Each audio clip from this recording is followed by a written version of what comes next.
ხშირად ჰაკერები ზუსტად იმავე ინსტრუმენტს იყენებენ, რომელიც თავად დანერგე სისტემების დასაცავად.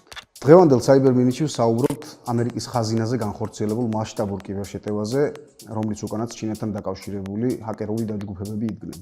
ჰაკერებმა გამოიყენეს ტექნიკური მხარდაჭერის პროგრამა, რომელსაც ამერიკის ხაზინა იყენებდა კომპიუტერების დისტანციური მართვისთვის.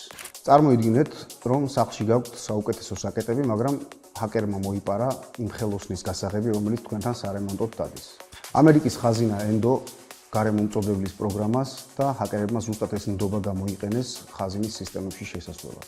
ინციდენტის აღმოჩენისთანავე ხაზინამ მაშინვე დაიწყო ყველა საეჭვო პროგრამის გათიშვა და ასევე განსაკუთრებული კონტროლი დააწესა ყველა გარემომწოდებელზე. ასევე დაიწყო გამოძიება იმის დასადგენად, თუ რამდენად შორს წავიდნენ ჰაკერები.